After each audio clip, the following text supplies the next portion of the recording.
quer debater a crítica ao desenvolvimento como modelo de crescimento econômico, baseado em uma visão dualista do mundo, dividido em setores avançados e atrasados, subdesenvolvidos, centro e periferia, moderno e tradicional, primitivo, entre outras dicotomias classificatórias.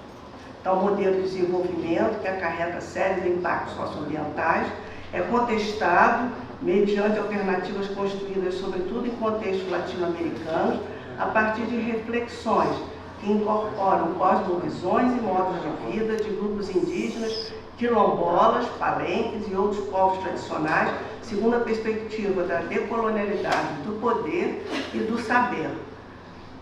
Talvez cause um certo estranhamento para vários alunos que estão aqui.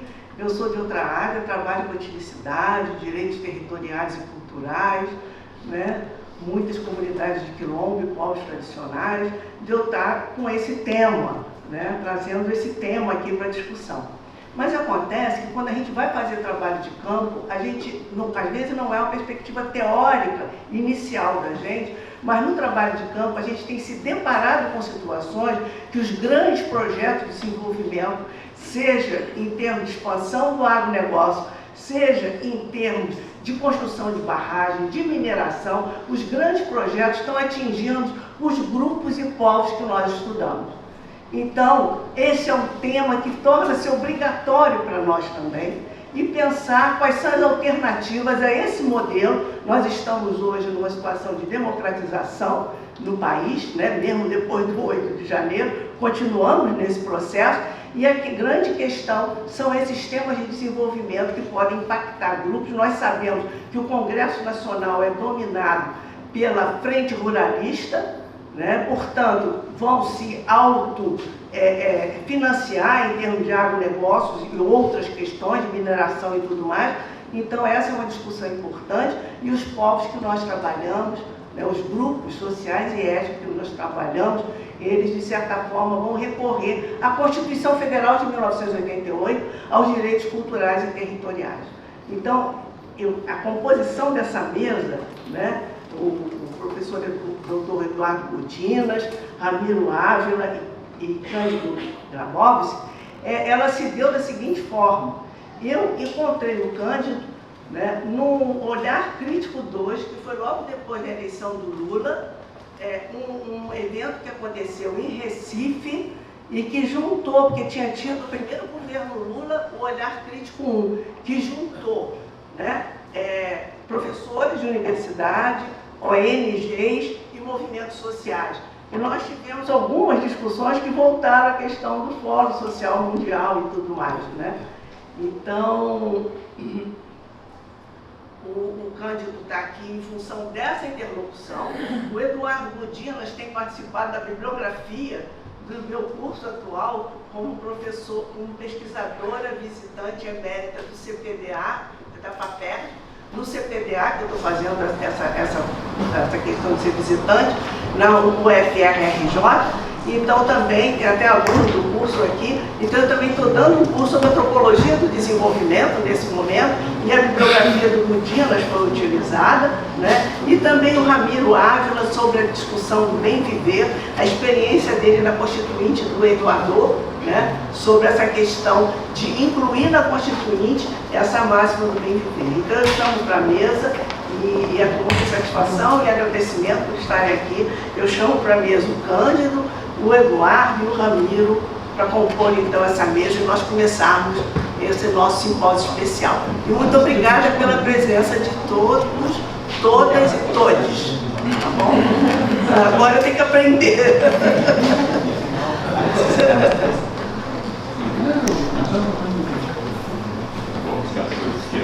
Tá bom.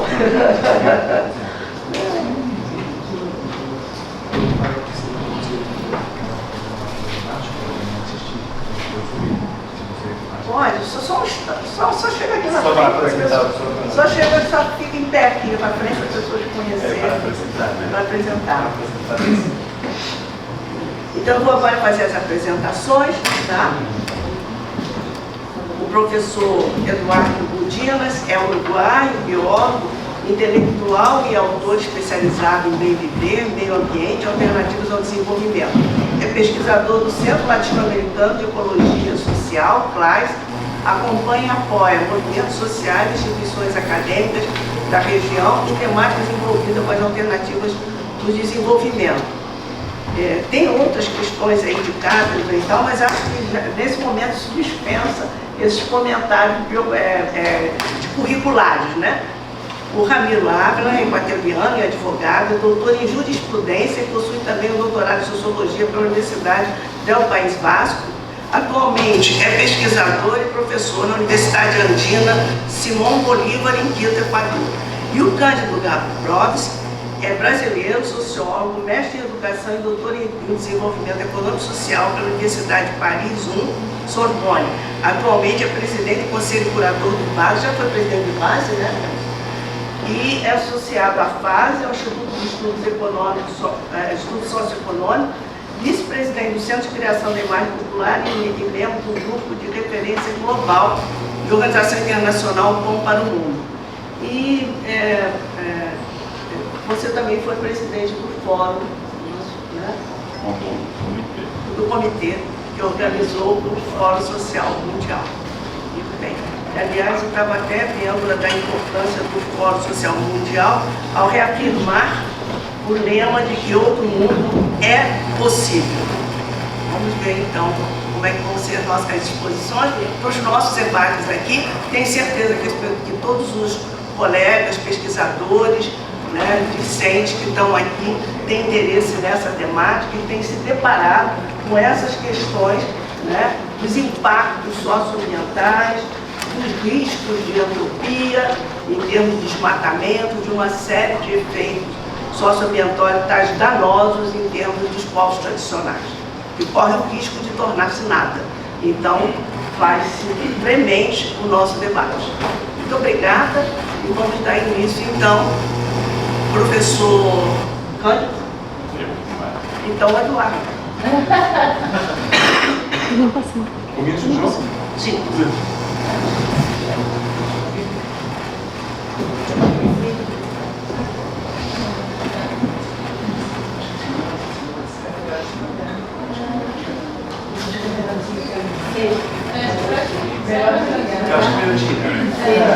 Bien, yo no necesito el micrófono. No necesito. Bien. ¿Cómo marcarse? ¿Y cómo cambio de Bien. Entonces, ¿cuántos son de Brasil? Levanten la mano. Todos. ¿Y entienden? Bien. Yo voy a hablar divagado. Mas, como son pocos, si tienen preguntas, no discursos, me hacen la pregunta en el momento, ¿sí? Bien. El tema que me encargaron es desenvolvimiento y alternativas al desenvolvimiento. Entonces, el primer punto es, ¿qué quiere decir desenvolvimiento? No voy a ahondar en la definición, solo dar algunos elementos clave para la discusión. La idea clásica dominante de desenvolvimiento en las sociedades contemporáneas latinoamericanas es de progreso, y sobre todo progreso material, calidad de vida y empleo. Desde un punto de vista más riguroso, usualmente se expresa en esa relación. Crecimiento económico es el motor del progreso. El crecimiento económico necesita exportaciones e inversiones. Y el crecimiento económico genera calidad de vida a las personas. Esa relación era muy clara, por ejemplo, en los gobiernos del PT. Si ustedes leían las publicaciones académicas de los economistas, por ejemplo de la UNICAM, de la Escuela de Economía de UNICAM, que acompañaban a los gobiernos del PT, el nuevo desenvolvimiento de Brasil era eso. ¿Está cierto? Bien. Siguiente. Entonces, frente a esas ideas de desarrollo, hay varias opciones posibles. Un primer grupo de respuesta al desarrollo es que el desarrollo está bien, es correcto. y no son necesarias alternativas. Reconocen que en el desarrollo puede haber contratiempos, fallas, pero la estructura y función de esa relación del crecimiento económico es la correcta, es blindar el capitalismo. Siguiente. Ejemplo de ustedes. ¿O no son recordados Jair? Él decía, el capitalismo está bien, puede haber problemas, pero debe ser ajustado, regulado. Siguiente. Hay otro grupo muy amplio, heterogéneo y diverso que sostiene el desenvolvimiento capitalista tiene problemas y son necesarias las reformas. Entonces, el primer grupo de alternativas en el tema de desenvolvimiento es reformar el capitalismo. La alternativa es la reforma. Siguiente. Ejemplos. Foro Económico de Davos. En el Foro Económico de Davos, donde está la élite empresarial global, sostienen que debe reformarse el capitalismo. Lo definen como el reseteo. ¿Reseteo existe en portugués? Como resetear el Windows. Bien, resetear el capitalismo. E incluyen medidas, atención, ¿me escuchan? Incluyen medidas como impuestos a los más ricos, que todo el sector sanitario, salud, esté bajo el control del Estado, abandonar el petróleo y poner en marcha el cambio climático, los acuerdos de cambio climático de París. Repito, impuestos a los más ricos, control del Estado sobre salud y educación, abandonar el petróleo, aplicar los acuerdos de cambio climático. Si ustedes analizan esa estructura de reformas, ya pueden ver que es parecida incluso de algunos partidos de izquierda y de algunas plataformas de organizaciones ciudadanas. Pero la presentan los empresarios de la élite global en el Foro Económico de Davos. El Great Reset del capitalismo, ¿con quién es la pelea? ¿Con quién es la briga? Con las empresas de petróleo y con las empresas de minerazado. Entonces es una disputa dentro del capitalismo. ¿Se entendió? Si yo paso un ejemplo en América Latina, tomo el más reciente. Nuevo gobierno de Gustavo Petro en Colombia. Discurso de toma de posición de Gustavo Petro. Gustavo Petro presenta: el cambio para Colombia es el capitalismo democrático. Dice, no queremos salir del capitalismo, queremos un capitalismo democrático. Petro en el discurso dice otra cosa. ¿Son dos antropólogos ustedes? No. Qué bueno. ¿Quiénes son los antropólogos? Bien, ¿y vos qué sos? ¿Y hay de sociología o de filosofía? Bien, bueno. Entonces Petro, cuando Petro dice vamos a hacer capitalismo democrático, atención antropólogos, Petro dice porque Colombia es una sociedad premoderna y para salir de la premodernidad, del feudalismo, tenemos que ir al capitalismo y el capitalismo debe ser democrático. Entonces, la posición del gobierno Petro es muy interesante porque condiciona la reforma del desarrollo, la opción alternativa es ser moderno. ¿Se entendió? Entonces, para ustedes antropólogos, hay un vínculo estrecho entre ideas de desarrollo y concepciones de modernidad. Están contenidas. Siguiente. No. Ahí. Ahora, ¿qué sucede? Sea Jair Bolsonaro o sea Petro, ninguno pone en discusión el capitalismo. Solo que la alternativa es ordenar el capitalismo, el desarrollo capitalista de diferentes maneras. Entonces son variedades de capitalismo. Entonces el capitalismo japonés es distinto del capitalismo alemán. El capitalismo alemán es distinto de cómo funciona el capitalismo en Estados Unidos y a su vez es distinto del capitalismo en Brasil.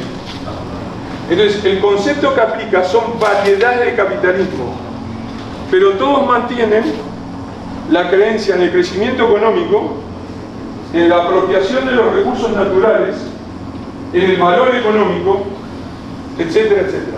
¿Se entendió? Siguiente. Entonces vienen los que dicen, no quiero capitalismo, quiero algo distinto al capitalismo. Entonces tenemos primer grupo de alternativas dentro del capitalismo, segundo grupo de alternativas en el desenvolvimiento fuera del capitalismo. Siguiente.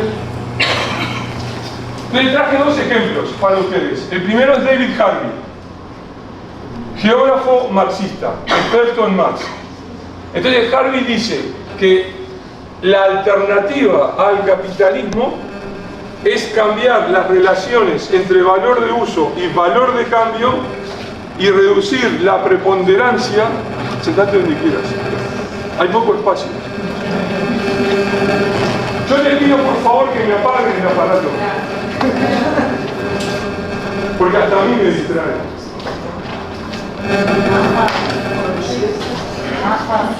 Bien. Bien. Entonces, Harvey dice, el problema de los desenvolvimientos capitalistas es la predominancia de los valores de cambio, y que él elabora conceptualmente con su idea de la financiarización de las economías. Por lo tanto dice que la alternativa fuera del capitalismo es volver a recuperar el valor de cambio. Perdón, el valor de uso. Estaban atentos. El valor de uso. Debe estar acá. Entonces, esto para vos.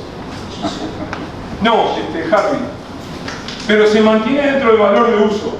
Si se mantiene dentro del valor de uso, y él lo dice explícitamente, solo los humanos son agentes de valoración. Por lo tanto, lo no humano, atención antropólogos, lo no humano nunca tiene valor.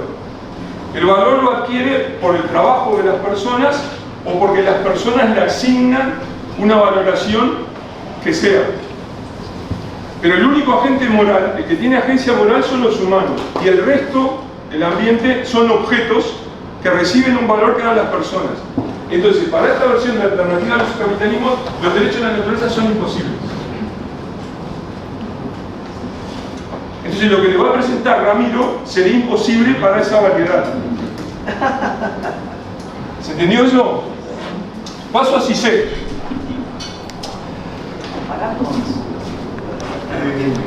¿Cómo?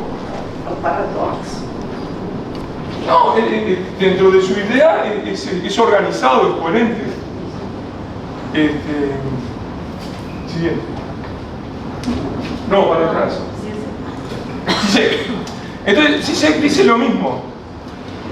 Zizek, por ejemplo, en su libro de alternativa frente a la pandemia, él reclama, atención, reclama un comunismo liberal. A mí me impacta cómo la gente, y sobre todo los académicos, leen a Zizek. Porque si yo leo comunismo liberal, hay algo que no funciona.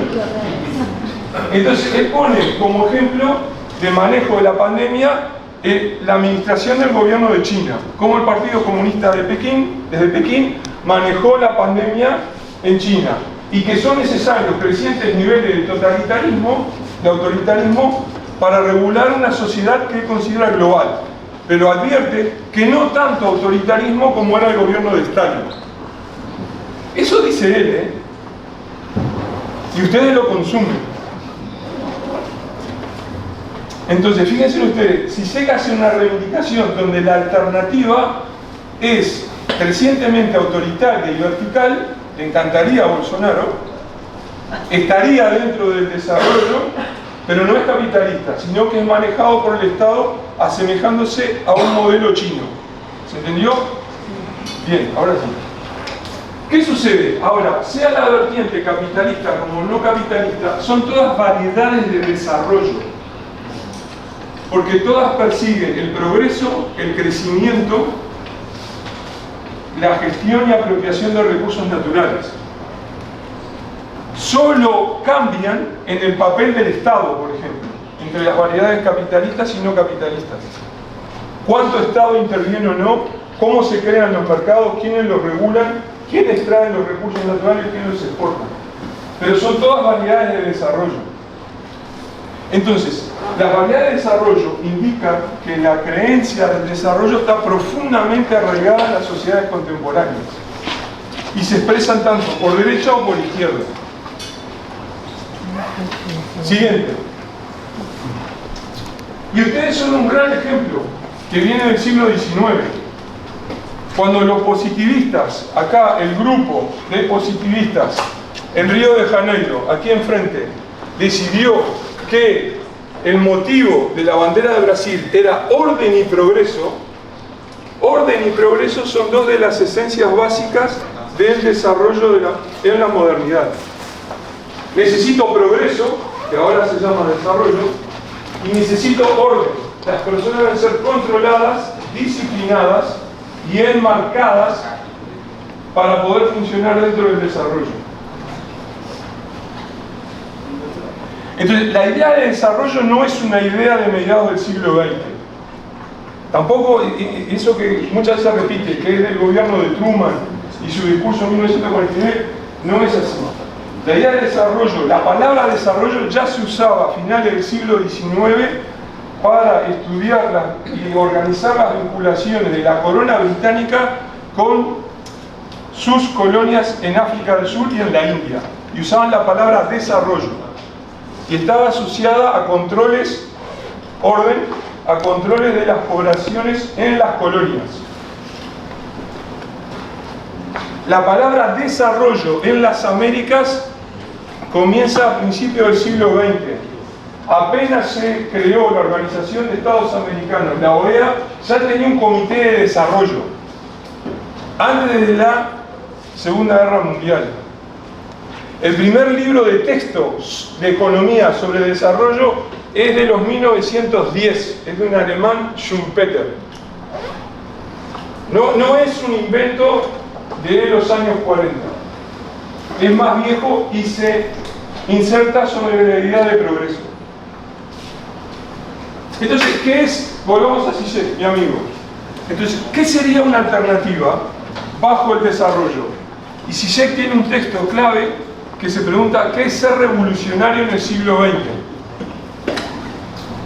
¿Qué es ser comunista como sinónimo de revolucionario en el siglo XX? Siguiente. Y Zizek dice, la respuesta es ser absolutamente moderno. O sea, no puede ser más transparente, es ser moderno. Entonces, las alternativas permitidas son alternativas permitidas dentro del desarrollo, dentro de la modernidad. ¿Se entendió? ¿Todos entendieron? Qué raro. ¿Sí? Entonces, esto refuerza, hay otro grupo de alternativas que necesito, que son alternativas por fuera del desarrollo, por fuera de la modernidad. Siguiente. La modernidad tiene un proceso de incluirlas a todas. Siguiente. No, dale más para adelante, más para adelante, más. Ahí. Entonces habría alternativas al desarrollo por fuera de la modernidad. Ramiro le va a presentar lo que yo creo que sí, en su sentido original, el buen vivir es una alternativa al desarrollo. No en el sentido como lo capturó por los gobiernos, en su sentido original lo era. Pero ustedes tienen en discusión eso mismo aquí en Brasil. Tengo dos ejemplos de eso. Toda la discusión sobre el marco temporal,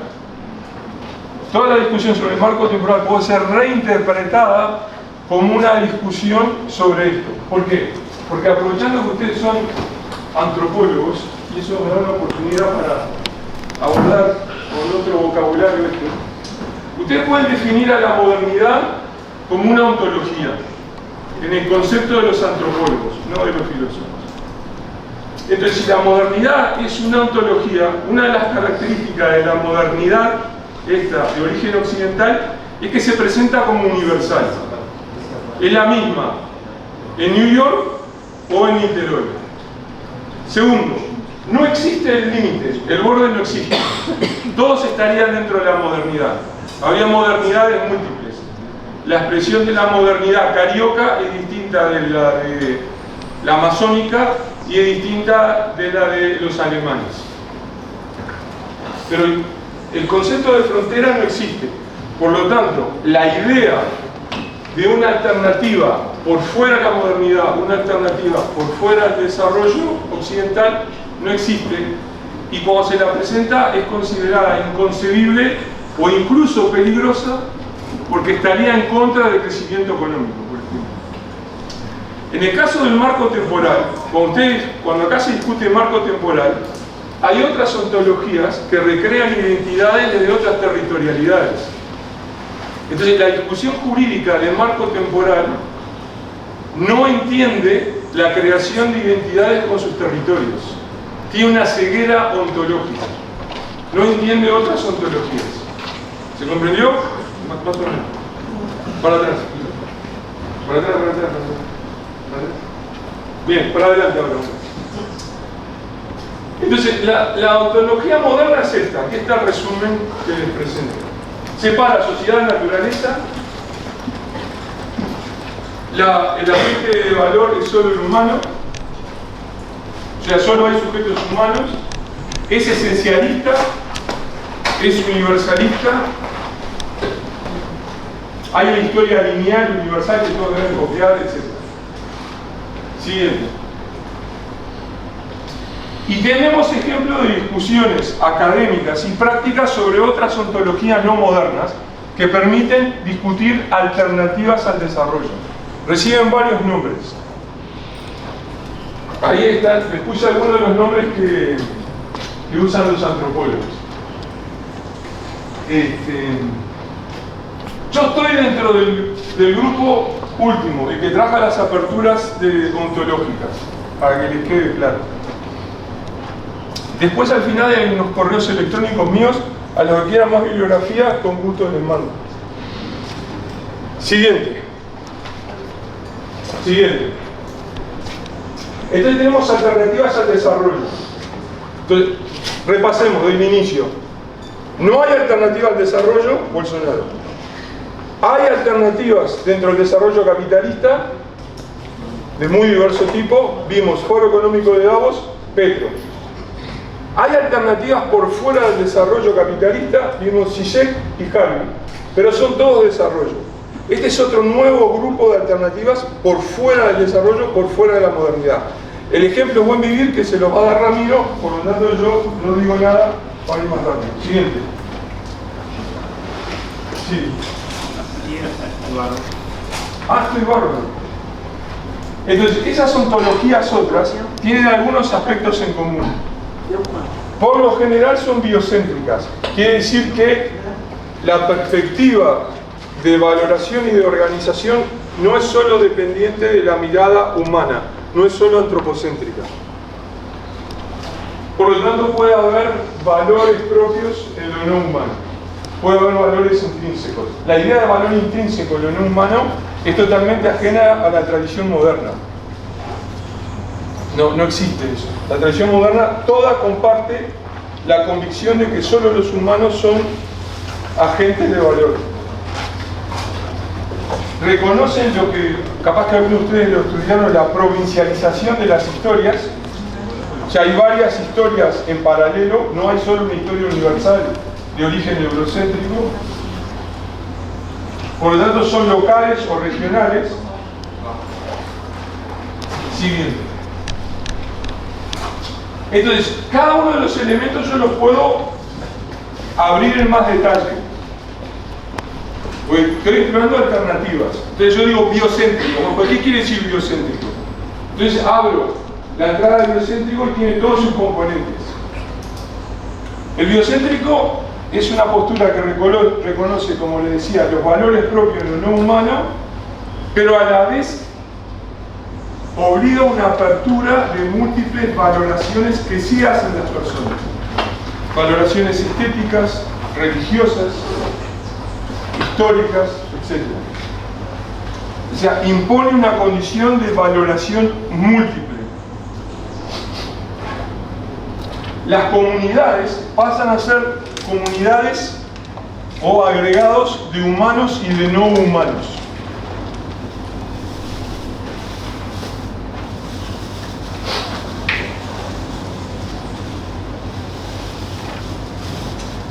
La dualidad sociedad-naturaleza típica del momento eurocéntrico desaparece.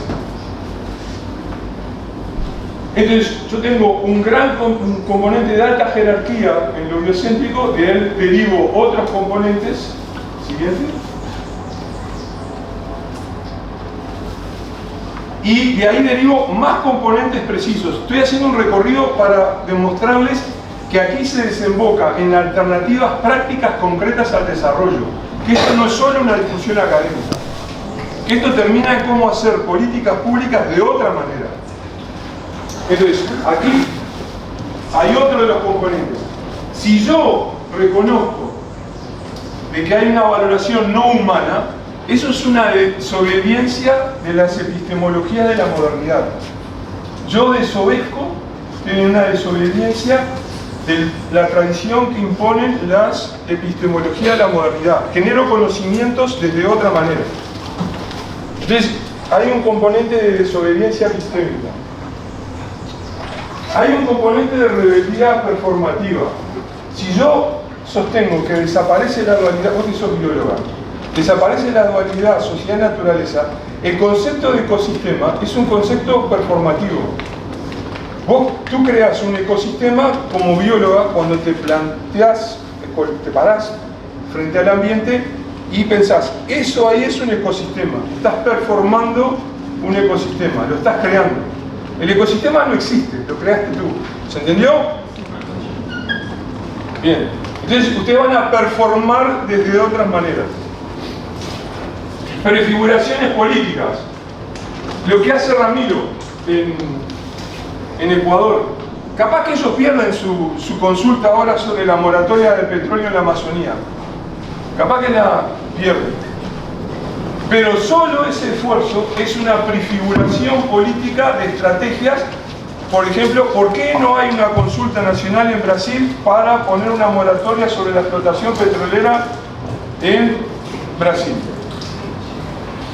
Entonces es una prefiguración que otros países podrían adoptar. La pluralidad de valores lo vi, bueno, y lo demás lo vi y voy a seguir con el tema. Entonces, doy un paso más. Para ser más concreto, si hago desobediencia epistémica, estoy perfecto. Germino saberes de otra manera. Ahí utilizo la palabra germino saberes en reconocimiento al trabajo de los grupos que hacen el análogo al buen vivir en Perú. Que ellos trabajan epistemologías del saber a partir de la relación con la tierra. En las identidades expandidas, por ejemplo, esa mezcla humano-no humano, ustedes en Brasil tenían un ejemplo de relevancia internacional, que era en el estado de Acre la categoría de florestanos, que fue promovida por los seringueiros para decir que ellos eran o povo da floresta. Entonces ellos no eran ciudadanos de la floresta, sino que eran florestanos, donde solo podían ser personas si había una floresta amazónica en pie. Entonces, esa categoría de florestanos de Acre, de los seringueiros, es otro modo de esas identidades expandidas. Entonces, mi punto es que ustedes todos estamos rodeados de experimentos y de intentos de ir más allá de la modernidad, pero la modernidad inmediatamente los bloquea.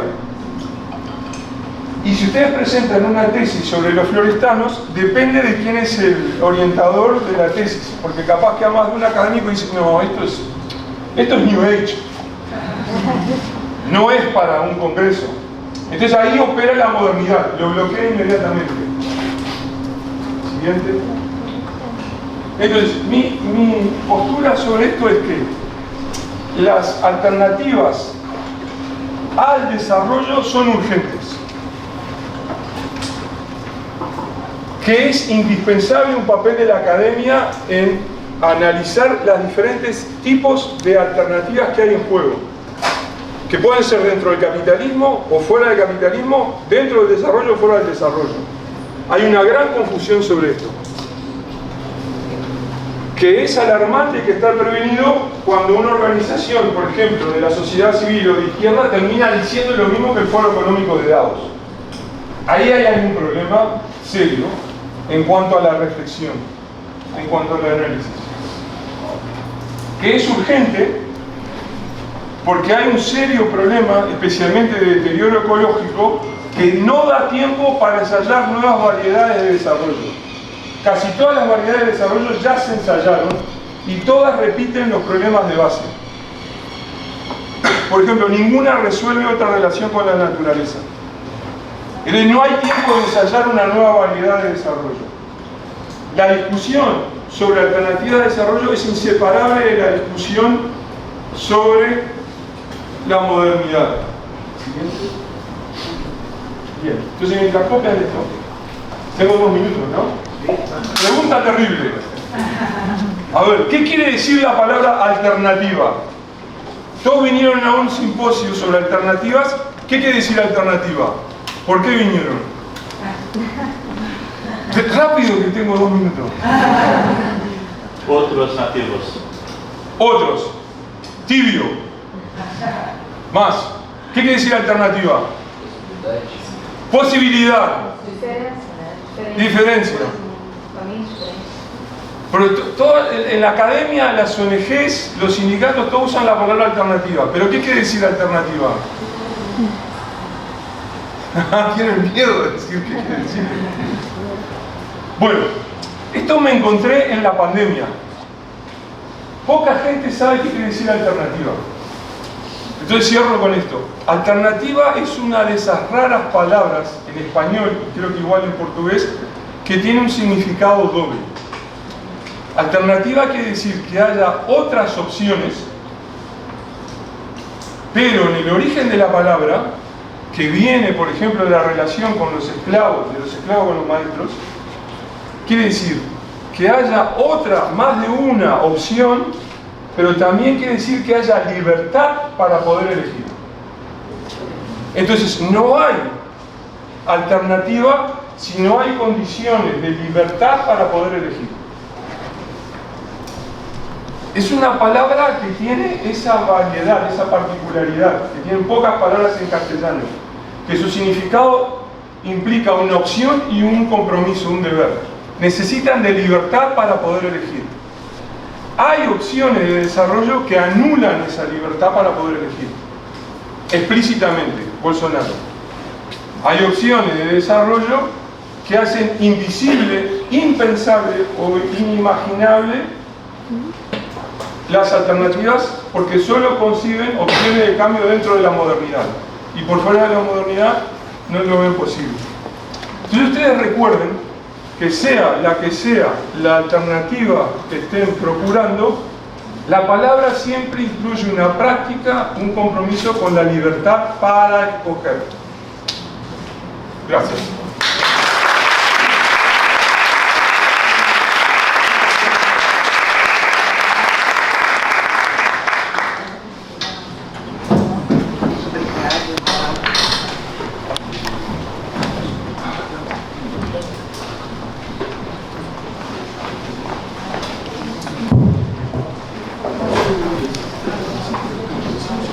Muito obrigada. Vamos continuar então com a apresentação do Manu, tá? Que eu acho que junta bem com essa discussão do bem viver, né? Depois a gente ouve o Cândido, tá bem? Muito obrigada.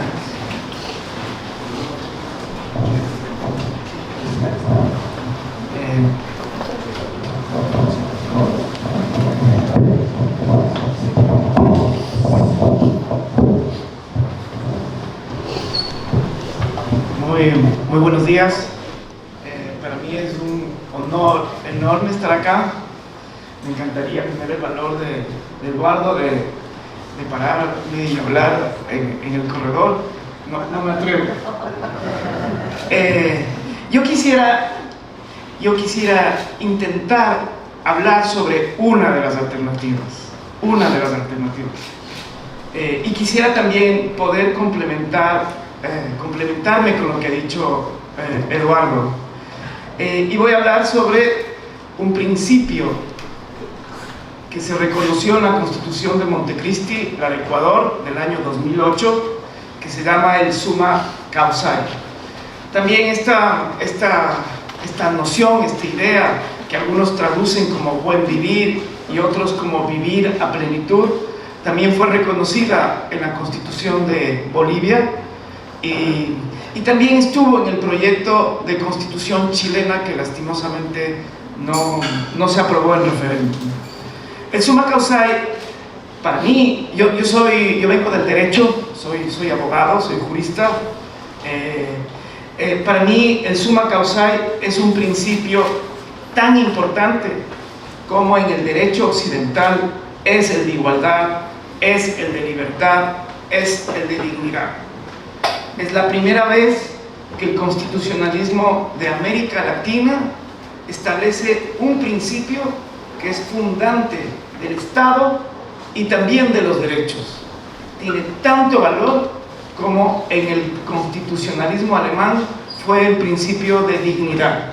Es la primera vez que desde América del Sur decimos algo a la democracia y al constitucionalismo occidental que no nos viene desde el norte.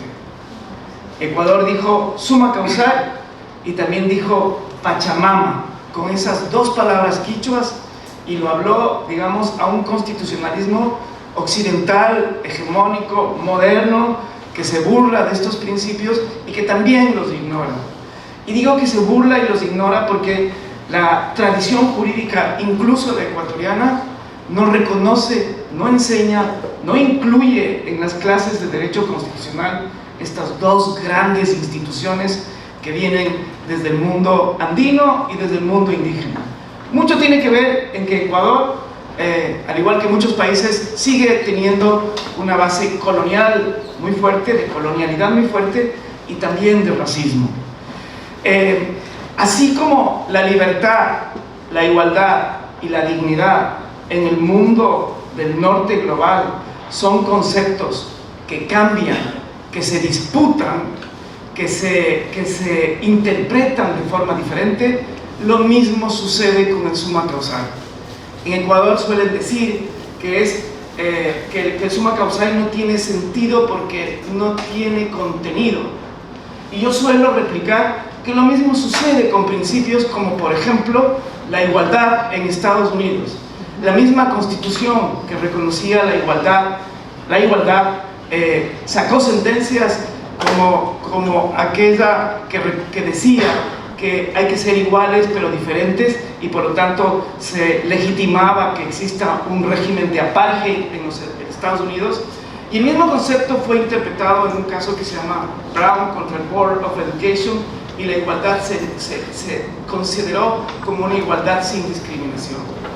La dignidad, la igualdad y la libertad tienen nociones en disputa en los Estados Unidos. Ustedes pueden comprender la libertad desde una lógica liberal conservadora, y también pueden comprender la libertad desde una lógica anarquista, socialista, comunista.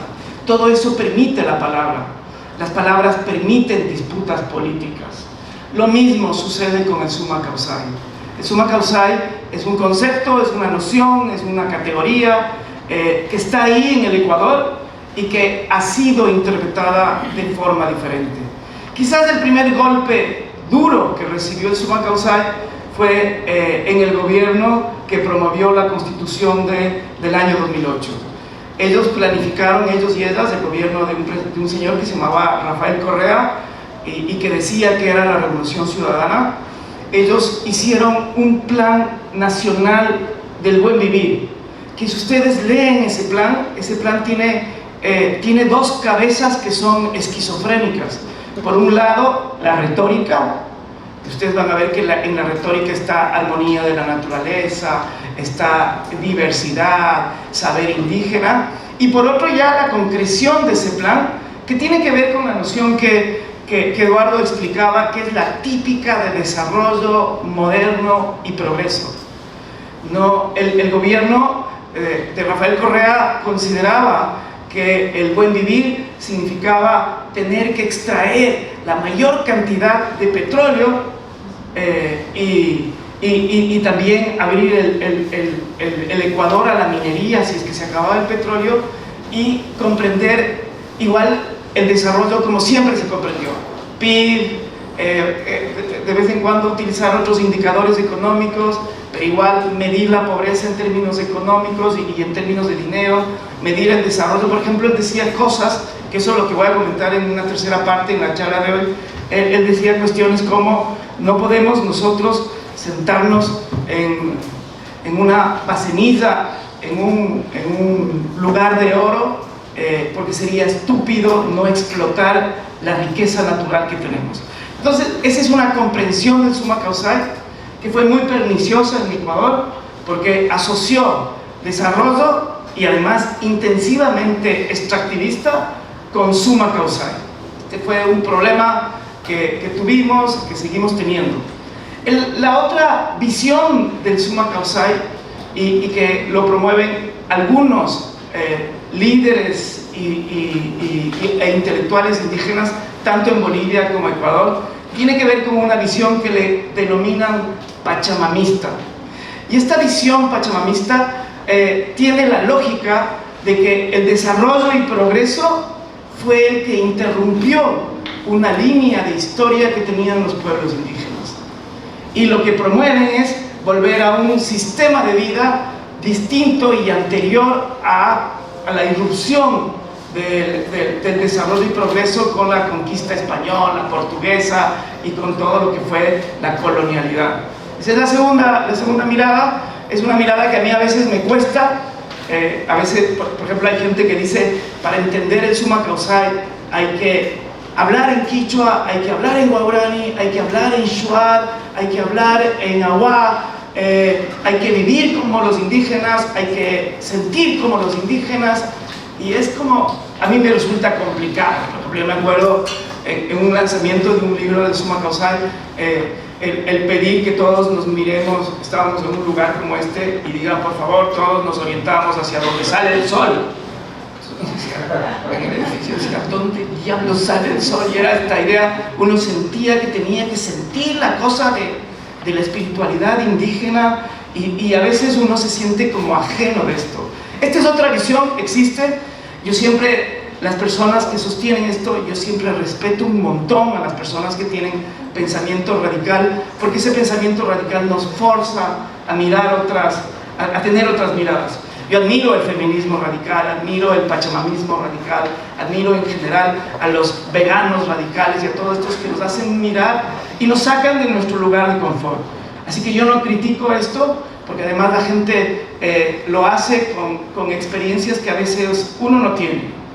Los pachamamistas a veces hablan con el dolor de la explotación, con el dolor de la discriminación, con el dolor de la masacre, con el dolor de una historia que nosotros, los mestizos, a veces no la sentimos. Yo respeto eso, yo respeto y no digo que esté mal. Y una tercera mirada, que yo soy la que adscribo, que tiene mucho que ver con lo que Eduardo hablaba del biocentrismo, y también tiene que ver con lo que Dussel planteaba, este concepto de transmodernidad. En la modernidad existen muchísimas modernidades paralelas. Yo no entro en esta discusión si estamos en modernidad líquida, sólida, postmodernidad. No me quiero plantear en este límite que hizo el Eduardo, pero yo sí creo que en este mundo contemporáneo conviven muchísimas formas de mirar el mundo que no es la modernidad hegemónica. Cuando Dussel planteaba la transmodernidad, él lo que quería hacer notar que hay una modernidad hegemónica y que hay otras muchísimas alternativas diferentes, pero dentro de la modernidad. Puede ser que estemos fuera de la modernidad, yo no quiero discutir eso, es una discusión compleja. Y también adquiero yo un concepto que es de un filósofo ecuatoriano que tenía una tradición marxista fuerte, pero él acuñó un concepto muy lindo, que es el de la modernidad barroca. Y es muy lindo porque Y yo suelo poner una foto que es una de las iglesias. Dussel, de hecho, le dedica un artículo a Bolívar Echeverría cuando murió, en ese tributo que le hace a Bolívar Echeverría, le critica también, sin duda alguna. Pero él menciona que uno de los íconos del arte barroco que seguramente le inspiró a Bolívar Echeverría es la iglesia de la Compañía. Cuando ustedes entran a la iglesia de la Compañía, es una iglesia que puede digamos, causar... Es llena de oro, todo es dorado, todo es impresionante, es un barroco de esos donde no hay un espacio libre, donde todo está lleno, donde hay pánico, y tiene un altar ahí, es una iglesia jesuita, donde están los 4 santos sacrificados, una virgen que supuestamente lloró en Quito, está no sé qué, pero hay una cosa que hace notar Dussel, y que tiene que ver con lo del barroco. El barroco tiene que ver con la subsistencia de dos mundos que están integrados en una misma realidad. Cuando ustedes entran al altar y ven a todos los santos y ven toda la cosa dorada, el Padre, el Hijo, el Espíritu Santo, arriba, en la luz, en la cúpula, está un sol inca. Y entonces, cuando un indígena se arrodilla y el cura cree que se arrodilla ante el altar, posiblemente se está arrodillando ante el sol inca, ante el sol, digamos. Y esto es el barroco, es esta capacidad de mirar dentro de la modernidad y la realidad las cosas que alteran, las cosas que son subversivas, que existen. Y el summa causale, en esta comprensión, no es solo una categoría que los occidentales nos matamos diciendo esto es un invento de Montecristi, la primera vez que se usó fue en el 2003, los indígenas nunca conceptualizaron. Es una práctica social, es una práctica social. Si ustedes leen a un amigo querido de Eduardo, que yo también admiro mucho, que se llama Alberto Acosta, él tiene un librito que se llama Summa Causale, Buen Vivir, Otros Mundos Posibles. En ese libro, por ejemplo, el Alberto rescata todas esas cuestiones que tenemos incluso los mestizos y que nos vienen de los pueblos indígenas. Por ejemplo, una cuestión que es súper común es esta cuestión de las pambamesas. Las organizaciones sociales ponen en común las cosas que tienen y almorzamos, y el ranti, las mingas, esto de que la comunidad se junta para trabajar por algo que es común para todos y que no hay ningún intercambio del mercado. Esta es una forma de entender el summa causale. Esta es una forma que tiene que ver además con un principio que está en la Constitución, que es el de interculturalidad. El Estado ecuatoriano se define como intercultural y la summa causale no podría, desde mi forma de ver, ser solamente pachamamista, porque rompería con la lógica de establecer puentes con otras culturas, con otras diversidades, con otras formas de pensar. Siempre lo que está en común va a ser la vida a plenitud o la vida en común. El summa causale, haya habido una cantidad enorme de debates de cuáles son los elementos para el summa causale, y hay unos que establecen 4, otros que establecen 5, otros que 6, 7. Yo menciono solo 3 principios del summa causale y quisiera contrastarlos con la modernidad hegemónica o esta modernidad de desarrollo y progreso. El primero es el principio de relacionalidad o tincuy. Por este principio, la relación entre seres humanos, entre comunidades y entre seres humanos y no humanos es como un tejido. Es donde todos, digamos, hacemos un conjunto de cosas y donde todos hacemos algo en común.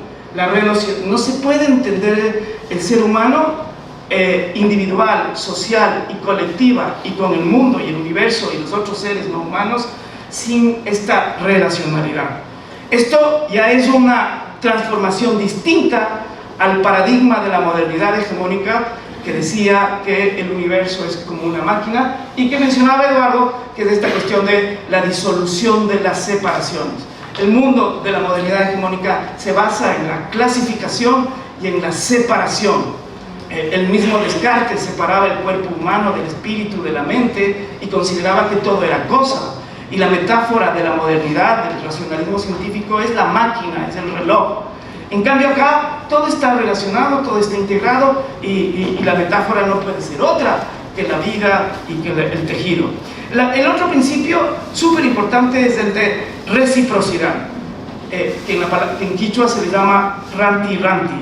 que es esta relación, por ejemplo, que los indígenas lo tienen muy claro, de si yo cuido la tierra y le doy lo que necesita, esta tierra me va a dar alimentos.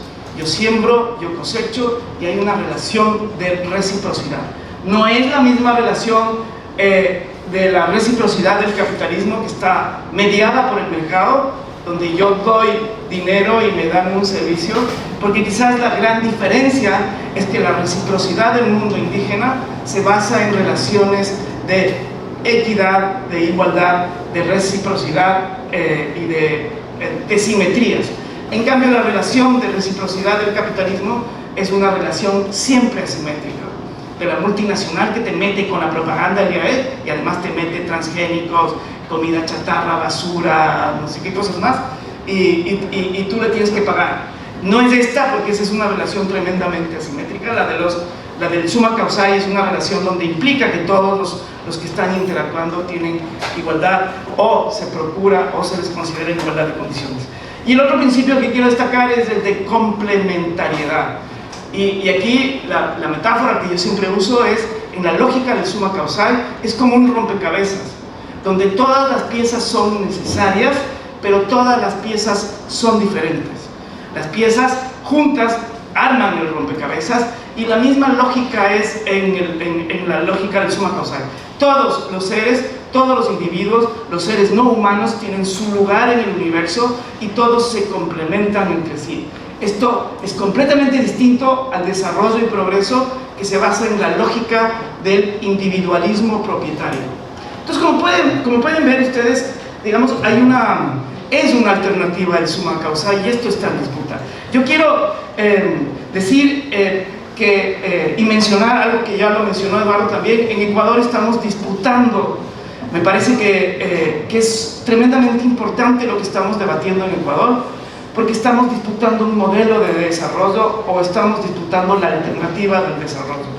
En Ecuador, el gobierno de la Revolución Ciudadana, entre comillas, en el año 2007, una de sus propuestas más originales que tuvo, que además fue en consonancia con el reconocimiento de los derechos de la naturaleza, fue hacer una iniciativa que le llamó Yasuní.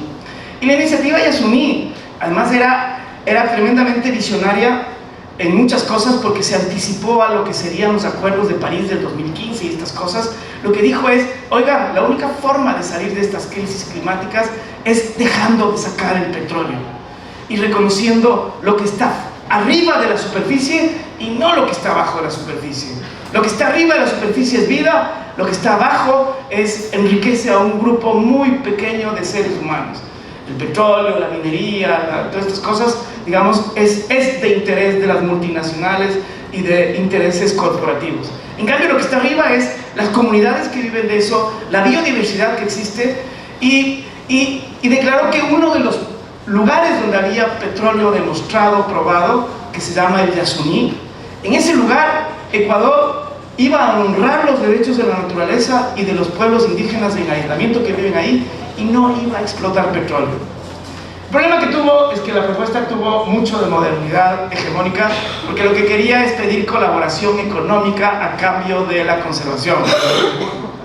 Y fue un desastre. Decía, dennos $4.000 millones y nosotros no explotamos petróleo, y ahí, digamos, le dañó y le mercantilizó la propuesta. Pero el discurso que estaba atrás era interesante, y de hecho generó una conciencia en un grupo humano importante que después se llamaron Yasunidas, cuando en el año 2013 Correa dice, nadie me dio plata, o me dieron muy poca plata, explotamos petróleo. Y se comenzó a explotar petróleo desde el año 2016 ahí. Pero en el año 2013 se reunieron más de 700.000 firmas para decir, en la Constitución se establece que cuando el pueblo puede recoger un número de firmas del padrón nacional, puede llamar a una consulta para contradecir las decisiones que hace el gobierno. Esto es impresionante. Nunca se ha hecho en Ecuador, y lo vamos a hacer por primera vez el 20 de agosto de este año.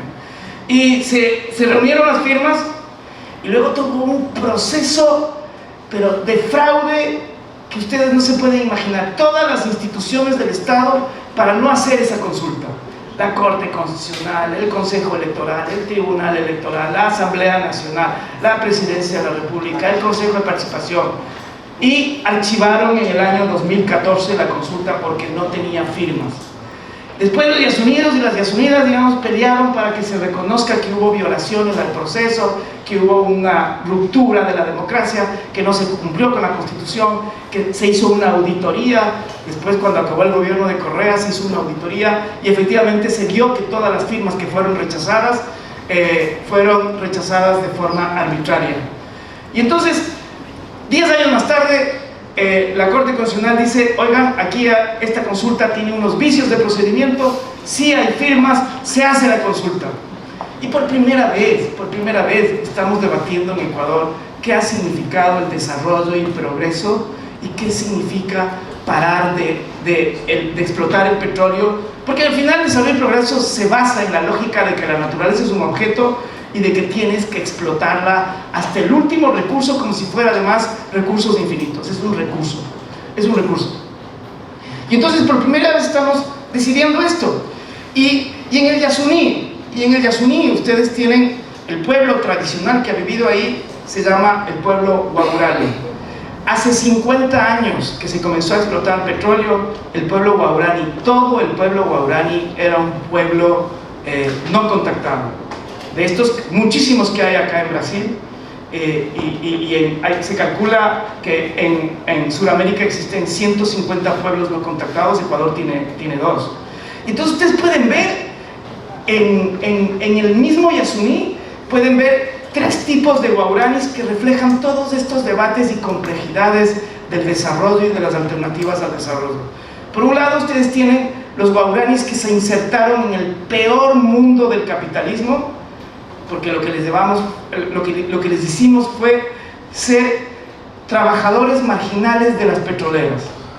Viven de ser choferes de las petroleras, viven de ayudar en la remediación ambiental. Ustedes ven a un gran líder guaurani que hace 50 años era un piquemane, que se les llama así a los sabios indígenas, y además cuando los guauranis entran a cazar, cuentan los antropólogos que se convierten en jaguares y que son hijos del sol.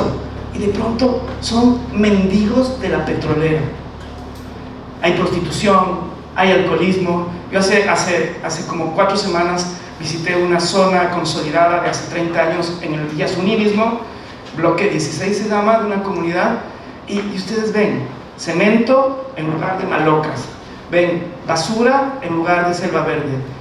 Vi una cancha de fútbol sintética iluminada las 24 horas del día, cerrada con candado porque hay que cuidarla. Basura, contaminación.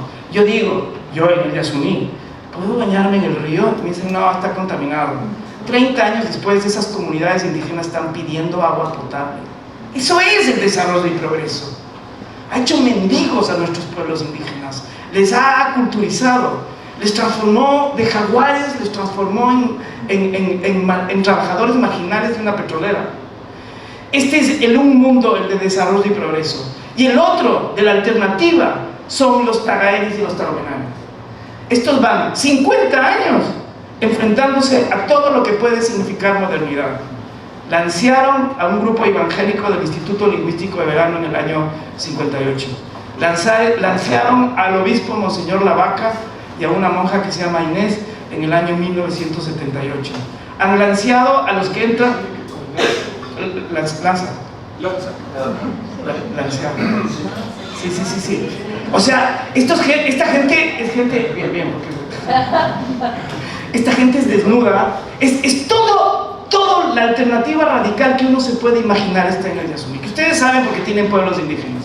Desnudos, no tienen ropa, no tienen tarjeta de crédito, no tienen bancos, no tienen teléfono celular. Es todo lo que uno se... No tienen cédula de identidad, no se reconocen ecuatorianos. No miran el TikTok. No miren el TikTok, es todo esto que el Eduardo destacaba. Desobediencia total. Han matado a militares ecuatorianos, han matado a trabajadores petroleros, la gente que se mete a robar madera, han lanceado a madereros, a traficantes de drogas, a población quichua, a población colona, a los que son y los que no son. ¿Qué es lo que están haciendo? Defendiendo un territorio, están defendiendo una forma de vida, están defendiendo una forma de existir absolutamente distinta y fuera de la modernidad, o si quieren con transmodernidad, porque al final hay cosas como estas. Cuando ustedes ven las lanzas de los Tagay Tarominanes, tienen papeles de plástico de caramelos y también tienen hilos nylon en las lanzas. Por eso es tan moderno, aunque están ahí, y seguramente roban hachas y robarán ollas de metal para, yo qué sé, pero digamos, están ahí. El hecho de lancear a un petrolero ya es, digamos, un síntoma de relación con la modernidad hegemónica. Entonces tienen desobediencia, tienen rebeldía performática, tienen prefiguraciones políticas, tienen pluralidad de valores, tienen identidades. Así es todo lo que el Eduardo definía como biocentrismo.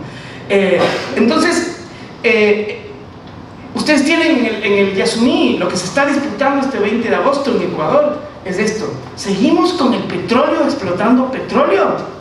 Y una de las cosas que más me fascina, porque los petroleros hacen lo mismo de siempre: se va a dejar de quitar 55.000 barriles diarios, esto multiplicado por 10 por 60 son 4.000 millones de dólares del presupuesto del PIB del Estado, esto se van a construir escuelas y derechos, no sé qué. Cuando uno mira, yo siempre les digo, ¿cuánto vale la vida? ¿Cuánto lo vale la biodiversidad? ¿Cuánto vale la cultura de un Tagay Taromenani que nos está demostrando que otro mundo es posible ahorita en el siglo XXI? En pleno siglo XXI, un mundo absolutamente diferente. Cuando ustedes miran las etnografías que hacen los antropólogos con los guauranis de reciente contacto, porque ustedes tienen guauranis que se insertaron en el capitalismo de la peor forma, y que te pueden vender una lanza Tagay Taromenani en $100, y que en la masacre del año 2013 vendían fotos de Tagaeris muertos en $100. ¿Tienen esto? Tienen otro grupo de guauranis que son súper transmodernos, que seguramente Eduardo conocerá muchos de esos, como la Alicia Cahuilla, que puede estar en la selva y en la Amazonía desnuda, y al día siguiente puede estar en Ginebra o en Nueva York hablando sobre los derechos de los Tagay Taromenanis, transmodernos.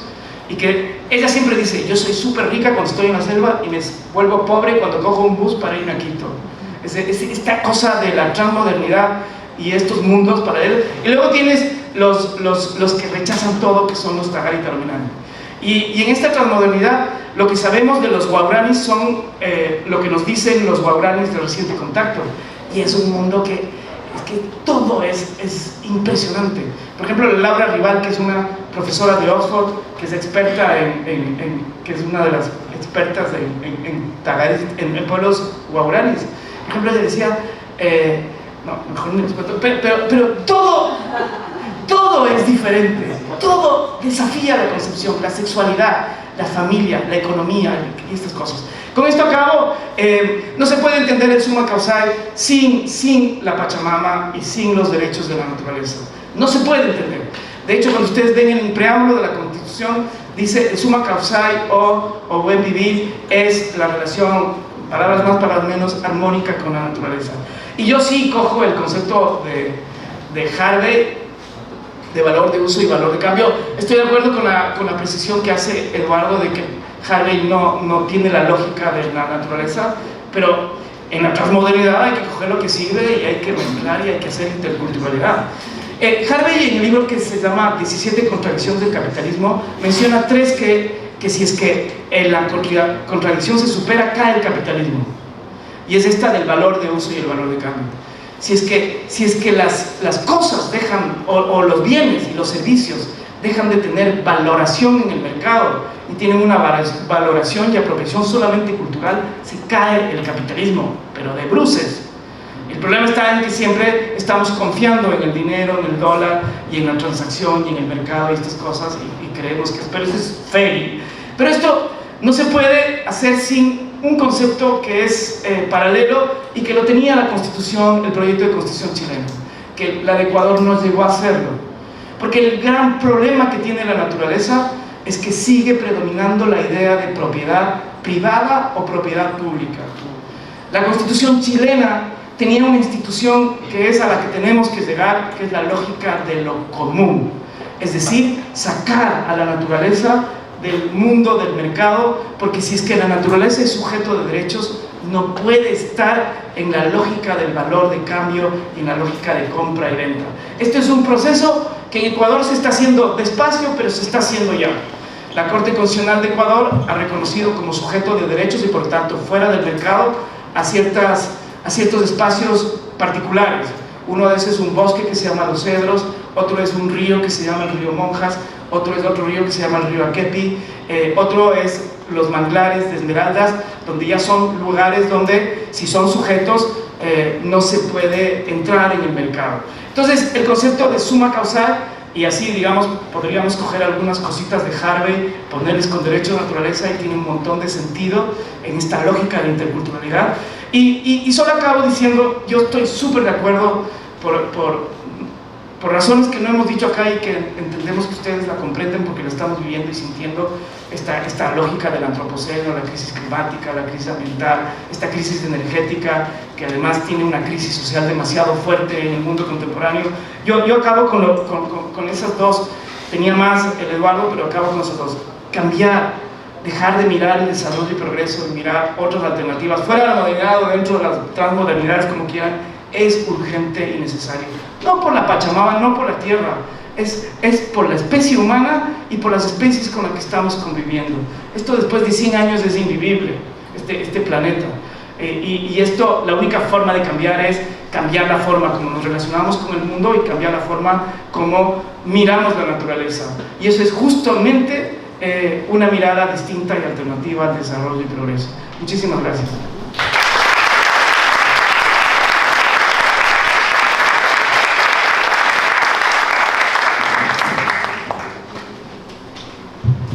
Obrigada, Ramiro. Colocou bem a questão, né? Acho que completaram-se, né? Fuimos ensayando toda la noche. Então nós vamos agora ouvir o Cândido Dabrowski. Fala um pouco, Cândido. Primeiro, bom dia a todas e todos e agradecer a Eliana que me convidou para esse evento. Eu não tenho muita tradição no mundo da antropologia, né? Sou de formação complicada, né? Filósofo, depois educação, depois sociologia, enfim, e militante, né? Mais que outra coisa, um ativista. Tanto assim que paguei anos de exílio, né? Para poder, daí fiz doutorado, né? Você aproveita as ocasiões para isso. Daí tive professores de desenvolvimento, como Celso Furtado, no exílio, né? Foi meu professor de doutorado, como tive outros totalmente contrários a isso tudo. Enfim, e a vida como intelectual e ativista, a vida me fez muito mais próximo a Gramsci do que o marxismo clássico, vamos dizer assim. Aliás, sou um grande crítico em si, uma linha que vai, você colocou bem, Eduardo, eu acho, mas enfim, a busca, eu acabei abandonando a vida acadêmica porque achava que eu ia morrer nesse ritmo assim, que o melhor era sair na disputa de hegemonia. A palestra que eu fiz no evento que ela foi era sobre nós ganhamos, mas não temos hegemonia. Na verdade foi essa a ideia do que é esse governo. Eu já criei um conceito que eu apresentei lá já em 2003 sobre cidadania encurralada. Nós tínhamos ganho a eleição, mas não tinha ganho o poder, assim, de poder transformar. E agora, depois de tudo, eu disse, e como desencurralar, né? Foi o texto que eu fiz para o evento, desencurralar isso, para ser transformador, né? Porque concordando com o que os colegas já disseram, esse neoliberalismo progressista que praticamos na região só nos aprofundou nas contradições e na destruição. Ele não fez outra coisa. Nós, inclusive, um país que já tinha certa base industrial, que era criado pela ditadura, foi para trás, reprimarizou a economia de uma forma total e hoje queremos isso para queremos explorar petróleo para poder fazer compensação social e como se isso fosse uma grande coisa, e está sendo celebrada como uma grande coisa, mas, enfim, continuamos profundamente encurralados, né? Bom, a minha visão, eu comparto muito dessas ideias. Eu não conhecia o Ramiro, mas conhecia já bem acompanho há muito tempo o Godina. Vale a pena você devia deixar o endereço das suas coisas, você tem umas postagens muito interessantes. Bom, eu parto do princípio que a vida me fez ver já nos anos 90, 80, 90, que nós não podemos pensar em alternativas de desenvolvimento, nós temos que pensar em alternativas a ele mesmo, não desenvolvimento, vamos dizer, alternativas ao desenvolvimento em si, não alternativas de desenvolvimento. Isso, vamos dizer, me levou ao IBASE, depois ao Fórum Social Mundial, né, para a gente enfrentar o Davos, que foi bem colocado aqui o que era, e eu reconheço, sou o primeiro, um dos que deixou o Fórum, porque nós fracassamos também no Fórum Social Mundial, exatamente por não querer ser ator político de transformação, que levasse a se esconder. O que é isso?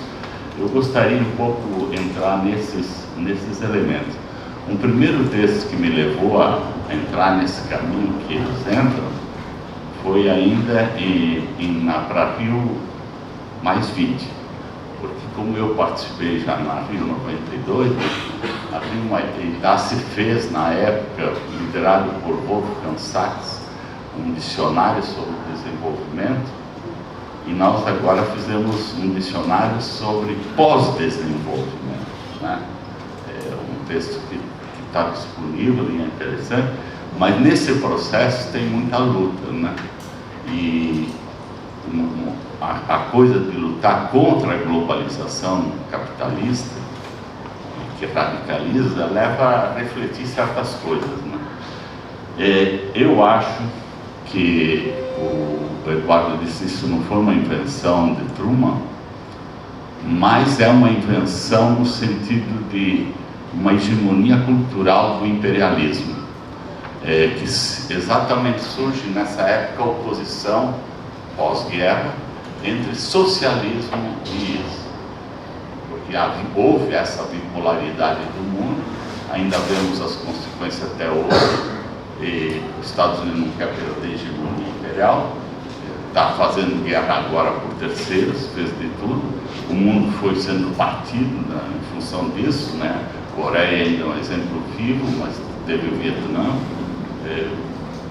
né, e tem o caso de Cuba, mas esses são tudo elementos de quem diz, dá para fazer um desenvolvimento socialista, e essa questão grave. Basta ir na Rússia ver aquele lago que eles secaram, um enorme lago que tem um parque de tamanho gigante, lá apodrecendo porque não tem mais água. Simplesmente foi um rápido desenvolvimento destruidor em termos ecológicos e sociais. Desenvolvimento se associa a isso. E essa questão vai mudando na disputa geopolítica, vai mudando um pouco de sentidos. Por exemplo, a concepção mais que surgindo aqui na região, inclusive, é desenvolvimento e subdesenvolvimento. Ou seja, o subdesenvolvimento, na linha cepalina e mais radical um pouco, com o Celso Furtado, é dizer que ou o desenvolvimento cria o subdesenvolvimento, porque depende dele. Não existe a possibilidade de desenvolver o mas isso é uma crítica ainda não radical, né? Que vai, por exemplo, Maria da Conceição, nossa Maria da Conceição, ela é formada nesse tipo de pensamento, né? Então nós temos essa questão em que ela se forja tendo o sacrifício de 2 guerras mundiais para esse capitalismo continuar existindo, e sem contar os 5 séculos de colonização e a escravidão moderna, a destruição dos nossos povos originários aqui, não só aqui, também na África, no mundo inteiro, né?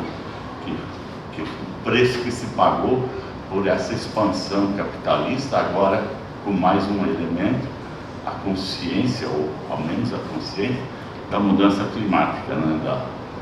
Enfim, as trocas desiguais, que está na base da ideia de Prebisch sobre subdesenvolvimento e desenvolvimento, não é suficiente porque não rompe com o modo de pensar como o Gurinas falava, da modernidade, pede mais justiça nas trocas, né? Enfim, nós continuamos vivendo com o eurocentrismo, continuamos vivendo com a colonialidade, que Aníbal Quijano desenvolveu muito bem essas noções, né, para nós, para entender como está presente. E se nós olharmos todos os países, o próprio Brasil internalizou a colonização. Na nossa linguagem do tempo da ditadura era colonizar a Amazônia. É só para até usar a expressão mesmo, né? Então, colonizando até hoje o Cerrado, a Amazônia, né? Enfim. E a colonização tem séculos, né? O racismo que vem junto, eu não vou entrar nesses detalhes, né? Mas o fato é que a ONU até tem um texto de direito ao desenvolvimento, para vocês verem como isso é contaminado. Mas pior do que isso são os Objetivos de Desenvolvimento Sustentável, como se a sustentabilidade fosse possível com o desenvolvimento. É uma contradição em si, né? Mas nós precisamos mais que sustentabilidade, né? Porque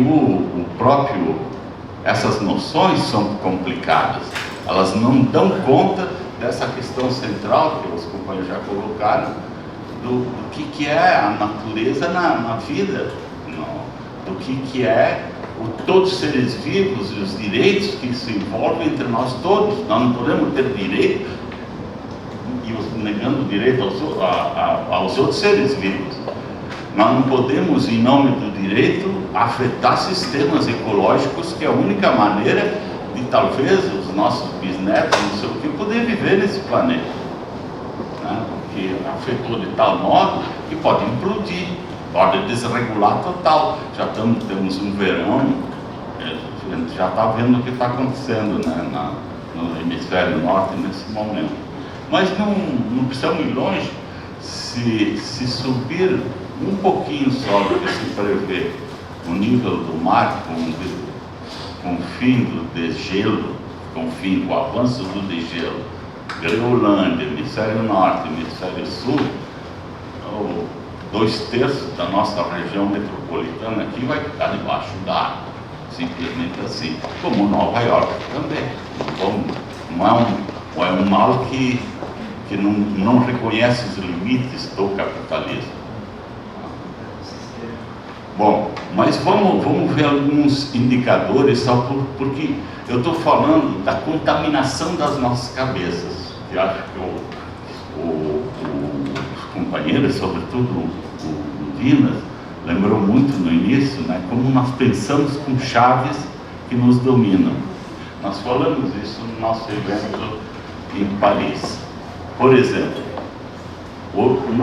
provavelmente vocês nunca se deram luxo ao gosto de pensar o que é capital humano, o que é capital social e por que isso é capital. Se capital significa dominação. Então, como aposta, por exemplo, o capital humano seria formação, vocês estão só investindo em si mesmo, né? Como se fosse criar um capital, como extraindo de alguém e acumulando, enfim. Só para vocês verem a capciosidade que nos faz pensar de um jeito e que nos leva a dizer, não tem jeito, né? Então, nós temos que cuidar com essas categorias todas, em que eles insistiram muito bem, para nos descolonizar nós mesmos, nossos modos de pensar. Se tem alguma coisa que nessa minha trajetória que parece extremamente importante, é exatamente esse esforço que eles estão fazendo também, da gente se descolonizar, porque ela está muito mais presente do que a gente imagina nas nossas vidas e nossos cotidianos.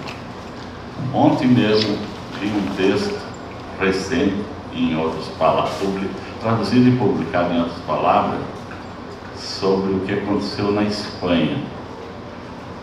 Pegando o caso da Espanha, mas dizendo que os governos de esquerda até aqui só pensam em contenção do mal. Não querem sujar as mãos, eles usam essa expressão, de pensar fora da caixinha.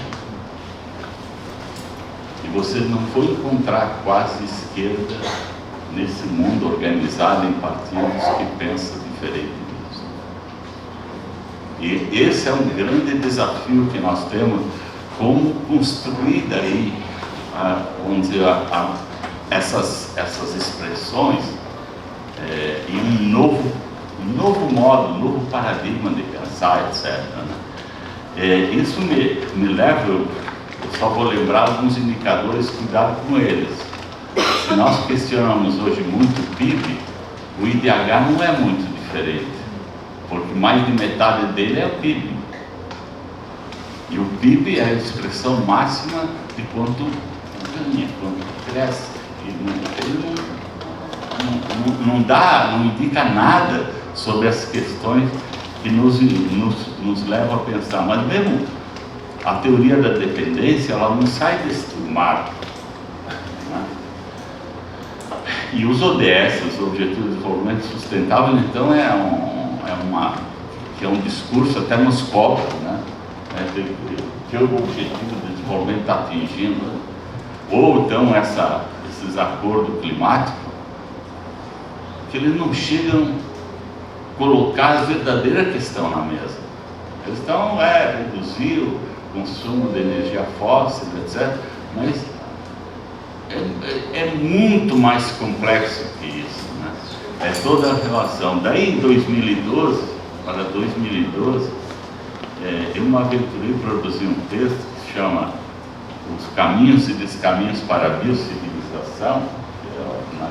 Até se criou uma rede latino-americana de discussão a respeito, que era a gente rever a ontologia do modo de pensar, né? A gente se inspirar em outras coisas. Claro que já estava a discussão do bem viver, né, que para nós chegou assim, só que o bem viver também virou, aqui no Brasil ao menos, uma espécie assim de modelo a se seguir, como se fosse um modelo e não uma cosmovisão, porque ela supõe a diversidade em si, ela não tem assim, é isso, não é isso, é um modo de pensar e de conceber as relações entre nós com a natureza, com o planeta em si, os sistemas ecológicos que nos garantem a vida. É nesse sentido que vai. E como eles foram brilhantes nessas discussões, eu só lembraria algumas coisas que eu estou seguindo, né, mais de perto. Como disse, a gente produziu pouco depois da conferência Rio 92, uns 20 anos depois, o grupo que é até o prefácio do livro, o livro se chama, em espanhol, Pluriverso. Em português só tem, que eu saiba, só a introdução do Wolfgang e do grupo que organizou, que o Acosta está entre eles, né? Mas que acho que foi liderado muito também pelo Ashish Kothari, que acho que nós todos conhecemos, né? Que é um indiano. Teve o pessoal lá de Barcelona que discute o decrescimento, etc. E tem nós aqui, enfim, o livro é só uma reafirmação de um princípio. Se tem alguma saída, é valorar a diversidade, porque o planeta é diverso, a vida é diversa, as culturas são diversas, as linguagens são diversas, e portanto não tem uma solução. É o pluriverso. E o esforço do livro foi trazer pequenos textos, o grosso do livro, 150, 160, com indicações dessa pluridiversidade, né? Discutindo caminhos e descaminhos possíveis, né? E nessa linha de pensar, vamos dizer, o termo cada vez menos aparece como uma alternativa, né? Mas uma discussão assim de novos paradigmas, é muito mais isso. Eu fiz para a BONG e o IBASE um texto há 2 anos, foi para 2001, que o fórum teve um fórum virtual em 2021, e queriam trazer essa discussão de novos paradigmas. Eu tentei mapear um pouco as experiências pelo mundo de novos paradigmas, que é parte do trabalho que eu fiz, né? E que dá, além de 2 que eu aprofundei, né, que eu participei mais, o Global Strategies Group, que é a discussão dos comuns, que ela surgiu muito forte entre nós, né, que o Ramiro insistiu bastante, né, essa ideia das centralidades comuns, e que nós discutimos também lá em Recife, né, e os comuns só são comuns se a gente os tratar enquanto tal. É a gente poder gerir como comuns. Bom, esse é um trabalho muito interessante na crítica a esse capitalismo e a modernidade e tudo mais, também trazendo experiências muito diversas, desde o trabalho comum de fundo de pasto que nós temos no Brasil, que tem casos assim, né? Que a área tratada sempre foi assim, né?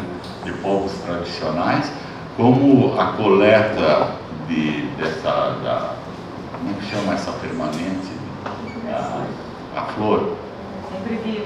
Sempre viva, pelas comunidades quilombolas indígenas na serra, atacada exatamente pelo extrativismo no Brasil, assim, sistemático, né?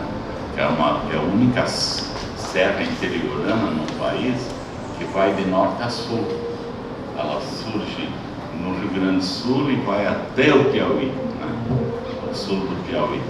E as minas nossas, o grosso delas, estão de um lado ou outro da serra, dessa serra, que é mais forte aqui, de Minas para diante.